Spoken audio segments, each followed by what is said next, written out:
अस्सलाम वालेकुम। उर्दू रिपब्लिक के साथ मैं हूं आयशा मिर्ज़ा। नाज़रीन, गुज़िश्ता कुछ दिनों में आपकी नज़रों के सामने से लाजमी एक न्यूज़ या एक ख़बर जो है आपकी नज़रों के सामने से गुजरी होगी, चाहे आपने उसे सोशल मीडिया पे देखा हो या मेन स्ट्रीम मीडिया पे देखा हो। एक वाक़या, बहुत दिल खराश वाक़या पेश आता है लाहौर के इलाके डिफेंस में, जहाँ एक कम उम्र बच्चा, अफनान नामी बच्चा, जो कि लीगली उसे इजाज़त ही नहीं है कि वो इतनी कम उम्र में जो है 15-16 साल उसकी एज है और वो इतनी बड़ी गाड़ी ड्राइव करे और अपनी मर्जी से जहाँ मर्जी जैसे मर्जी गाड़ियों को चलाता फिरे और रैश ड्राइविंग करे। अब उसके रैश ड्राइविंग करने की वजह से एक पूरे का पूरा खानदान जो है वो तबाह हो गया, बर्बाद हो गया। वाक़या कुछ इस तरह से पेश आया कि जब ये वाक़या पेश आया, आज से तकरीबन एक हफ्ता पहले ये वाक़या पेश आया, और ये दोनों गाड़ियाँ, जो जिस गाड़ी ने हिट किया और जिस गाड़ी को हिट हुआ, ये लाहौर में मैकडॉनल्ड रोड के पास थी दोनों, जहाँ पे ये वाक़या पेश आया। अब इस वाक़े का पेश आना और ये पूरा जो इसका सिनेरियो, हम इसके ऊपर भी बात करेंगे, लेकिन यहाँ पे मैं थोड़ा सा ये बात करती चलूँ कि इस वाक़या, क्योंकि अब ये वाक़या हो चुका है, अब इतना बहुत बड़ा सानिया ये हो चुका है, अब इसके ऊपर जो है हमारे केयर टेकर जो है वो चीफ मिनिस्टर, वो भी इसके ऊपर एक्शन ले रहे हैं और उन्होंने ट्रैफिक पुलिस को जो है वो एडवाइस किया है कि आप लाहौर में जो है वो आप लोग जगह जगह पे नाके लगाओ, आप लोग वार्डन जो है वो तैनात करो और इस चीज़ को देखोगे कोई कम उम्र बच्चा जो है अंडर एज ड्राइविंग करता हुआ अगर मिलता है तो कानून में, हमारा कानून जो है इस चीज़ की इजाज़त देता है कि हमारे पीनल कोड में की शिक के मुताबिक उनके ऊपर एक्शन लिया जा सकता है, उनको जो है उनके ऊपर एफआईआर की जा सकती है और उन्हें, उनका केस जो है अदालतों में चलाया जा सकता है। मैं यहाँ पे सिर्फ और सिर्फ ये कहना चाहती हूँ अपने चैनल के तवज्जुह से कि हम लोग इंतज़ार क्यों कर रहे होते हैं कि कोई सानिया हो और फिर हम उस चीज़ के ऊपर एक्शन लें। हम सानिया होने से पहले क्यों एक्शन नहीं लेते। लाहौर में 2023 की रिपोर्ट के मुताबिक 20,000 से ज़्यादा 20,000 से ज़्यादा बच्चे अंडर एज जो है उनका चलान हुआ है सिर्फ एक साल में, अभी तक की दादोशुमार के मुताबिक। ये बहुत बड़ा नंबर है और अगर मतलब इतने सारे चलान होने के बाद एक वाकया ऐसा पेश हुआ आया जिसने कि पूरे पाकिस्तान को हिला के रख दिया, और अभी जाके आप लोग कह रहे हो कि जगह जगह आप नाके लगाओ, आप वार्डन पुलिस तैनात करो, आप बच्चों के खिलाफ एक्शन लो जो अंडर एज ड्राइविंग कर रहे हैं। मतलब आप क्यों वेट कर रहे होते हैं कि कोई सानिया हो बड़ा फिर हम उस चीज़ के ऊपर एक्शन लें। अच्छा, जब ये, अब going back to the topic, जब ये वाकया पेश आया तो जो इनिशियल रिपोर्ट थी या फर्स्ट हैंड नॉलेज था हर मीडिया आउटलेट के पास यही था कि ये एक रोड एक्सीडेंट का वाकया है जिसमें कि एक कार ने दूसरी कार को हिट किया है और जिस कार ने हिट किया है उसमें एक बच्चा था जो कम एज का है, अफनान नाम का, और जिस कार को हिट हुआ है उसमें पूरी फैमिली थी और वो सब के सब जो है मौके पे जा भग हो गए। अब ये फर्स्ट हैंड नॉलेज था। अब इस केस में जो मजीद इसमें प्रोग्रेस हुई है उसमें अपडेट ये आई है कि असल में ये वाकया जो है वो रोड एक्सीडेंट का नहीं, टारगेट किलिंग का था। मतलब दिस इज समथिंग जो आप, मतलब आप भी सुन के सोचोगे या चौंक जाओगे कि ऐसे कैसे हो सकता है। असल में हुआ ये कि जिस बच्चे ने या जिस लड़के ने गाड़ी को हिट किया था वो एक बहुत ऑब्वियसली बहुत इन्फ्लुएंशियल फैमिली है और उनका बैकग्राउंड ऐसा है कि उन्होंने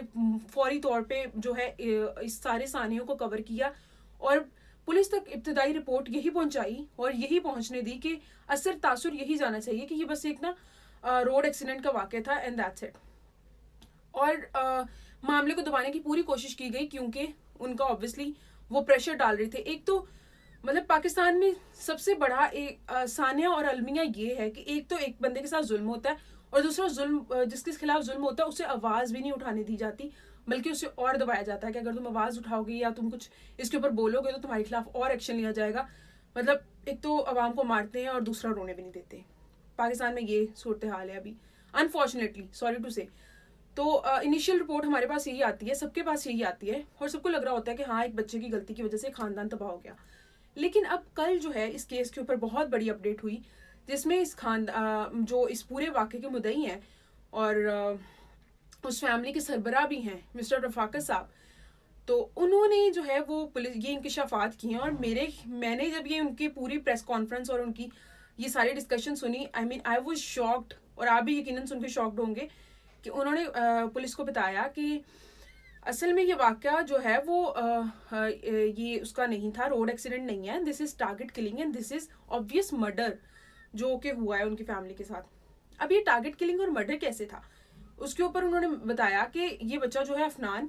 ये असल में बहुत देर से हमारी गाड़ी को जो है, जिस गाड़ी में मेरी बेटी और मेरी बहू सवार थे, उसको फॉलो कर रहा था और उनको ऐसे मतलब परेशान कर रहा था, तंग कर रहा था। गाड़ी को हिट करने की भी इसने एक बार कोशिश की है। हुडिंग कर रहा था उनकी बेटी और बहू को देख के, जिसपे इसके बेटे ने गाड़ी रोक के उसके सामने गाड़ी लगा के रोकी है और उसे समझाया है, जिस पर कि वो नहीं समझा और उसने बल्कि फिर उसे धमकी दी है कि तुम्हें तो गाड़ी हिट करनी नहीं आती, लेकिन मैं तुम्हें बताता हूँ गाड़ी कैसे हिट करते हैं। ये बहुत अफसोसनाक बात है। मतलब ऑब्वियसली जिनके साथ इतना बड़ा सानिया हुआ है और जिनके साथ इतना बड़ा वाकया पेश आया है, उनके लिए ये बहुत मुश्किल है इस चीज़ को प्रोसेस करना। और ये पूरी, अगर आप पूरा इसका सिनेरियो देखो, पूरा इसका स्टोरी लाइन देखो, जो जहाँ से ये वाकया जो है वो स्टार्ट हुआ और जो कुछ हुआ है अभी तक इसके ऊपर प्रोग्रेस हुई है, उसके मुताबिक पुलिस ने इस चीज़ को बाहर आने नहीं दिया कि ऐसा कुछ हुआ भी है। पुलिस ने यही बताया कि ये एक रोड एक्सीडेंट का वाकया था, जबकि वाकया ये था 160-170 की स्पीड जो है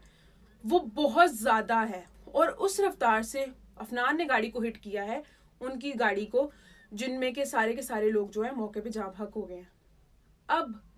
अफसोसनाक बात ये है कि अब हमारी ट्रैफिक पुलिस जो है वो भी एक्टिव हो गई है। अब जो है इसके खिलाफ मतलब इसके ऊपर बड़ी कार्रवाइयाँ की जा रही हैं। हमने थोड़े से दिनों में इतने सारे बच्चे पकड़ लिए हैं जो अंडर एज ड्राइविंग कर रहे हैं। लेकिन यहाँ पे मेरा क्वेश्चन यहाँ पर ये है कि जो कुछ भी हुआ है, ये सारा अफनान वाला केस हुआ है,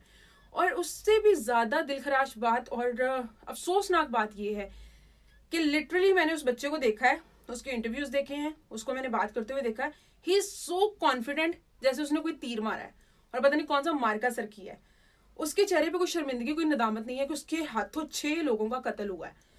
ये इसे आप हादसा को, एटलीस्ट इंसान जब कुछ गलत करता है, कमिट करता है, तो उससे गिल्टी फील होता है। और अगर किसी इंसान को गिल्टी फील नहीं होता, इसका मतलब वो इंसान नहीं है, उसकी इंसानियत मर चुकी है। सॉरी टू से, but this is actual truth. तो अब उसके ऊपर इससे भी ज्यादा अफसोसनाक बात ये होती है कि आप एक जिस बंदे के साथ जुल्म हुआ है उसके खिलाफ आवाज नहीं उठाते, उसके हक में आवाज नहीं उठाते, और आप उसको सपोर्ट करते हो जो गलत होता है, ना हक पे होता है। अब इस पूरे सिनेरियो पे आप लोगों की क्या राय है? आपको क्या लगता है पाकिस्तान के कानून के मुताबिक ऐसा कोई हादसा पेश आता है जिसमें कम उम्र का जो बच्चा है वो इन्वॉल्व होता है, तो उनकी क्या सजा होती है, उनको क्या सजा मिलनी चाहिए, और इस सारे सिनेरियो पे आपका ओवरऑल क्या ओपिनियन है, आपका क्या कहना है, आप हमारे साथ कमेंट्स में शेयर कर सकते हैं। और मजीद ऐसी वीडियोस देखने के लिए हमारा चैनल उर्दू रिपब्लिक को सब्सक्राइब कीजिए, और इस केस के रिलेटेड भी अपडेट्स हम आपके साथ जो भी इसमें प्रोग्रेस होगी शेयर करते रहेंगे। Thank you so much for watching, see you around, अल्लाह हाफिज़।